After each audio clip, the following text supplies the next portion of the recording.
Are you going to be tweeting and whatever you're upset about, just put out there? I'm going to do very restrained. If I use it at all, I'm going to do very restrained. Well, restrained he certainly was not, as Donald Trump threatened, see you in court after his travel ban was blocked. He called the failing fake news media the enemy of the American people and falsely accused President Obama of wiretapping him. Back with our panel is David Jolly, Sabrina Siddiqui, and Jamil Smith.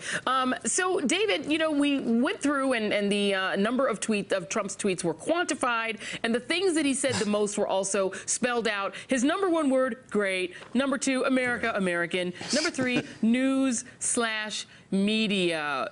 Can you discern what is going on in this White House? Donald Trump definitely seems to be obsessed with a few things. What's happening? I can, but I can't let that last segment go. Listen, the president says moderate Republicans love him. Mr. President, I'm a moderate Republican, and there are not many of us who love you. You need to realize that you lost the popular vote. Okay, but let's go to the tweeting. Listen, Joy, and several people have talked about it this way. Donald Trump on Twitter is like the high school football MVP who's using that as a pickup line in college. Nobody cares anymore. Nobody cares. You won the election, okay? You got it. You won it. But nobody cares about your Twitter. And here's a real challenge for us as a country, and certainly the media. Look, at some point, a narcissist will always be a narcissist. A liar will always be a liar. At some point, we've just got to look past it and start judging a president on what he does, because he's not doing a lot. But listen, we're caught up in this cult of personality, and it is bringing down the country every day that we follow him on Twitter. Yeah, and that's from a guy whose last name is Jolly, okay? When you lose Jolly, wow, that's pretty tough. I still believe in America, though. I do. Absolutely. No, Jamil, you know, the thing that's also happened, I think, is when people take a look at Donald Trump's Twitter, it used to be that you had a lot of Republicans who were actually afraid of Donald Trump tweeting at them. There was this sort of sense that he could, you know, that he could destroy you politically just with a couple of tweets. It sort of enforced a certain discipline among Republicans. You're starting to even see this sort of utility of his tweets, the sort of power of them kind of diminished over time, no? Yeah, no, indeed. I mean, I think it's evident in how he failed to destroy the one politician that has bothered him the most, and that's Barack Obama.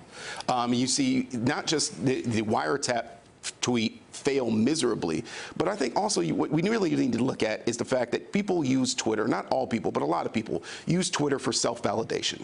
And here's a guy who's president of the United States, and you don't need any more attention than the president gets. So I think, frankly, people are not turning to his Twitter feed to see what he says anymore. They're really actually looking for him to govern, and he's surprised by that.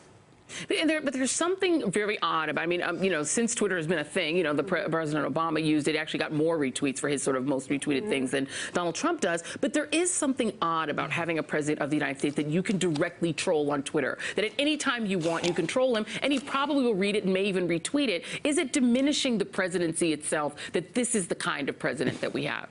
Absolutely, and there's no recognition of the responsibility that comes with the power of the presidency, especially when you have Trump tweeting, for example, as you mentioned, unfounded accusations against his predecessor to criticize President Obama for a criminal act, which was what it would be, and it's not even remotely true, shows that he has no intention of really taking seriously the office that he holds. And I think that it was an effective tool for him to communicate with supporters during the campaign, but the campaign's over, and now people are expecting results. And so I can tell you, even Trump supporters, some of the loyal ones I've spoken with, they too say, you know, we wish he'd just stop tweeting, and we wish he would just get to work, because they're waiting, you know, whether their priority is the wall, or whether it's jobs, whether it's to see us pull back from trade, or whether it's to see a replacement plan for Obamacare, whatever their priorities may be, they are not really interested as much in the personality. Hey there, I'm Chris Hayes from MSNBC. Thanks for watching MSNBC on YouTube. If you want to keep up to date with the videos we're putting out, you can click subscribe just below me, or click over on this list to see lots of other great videos.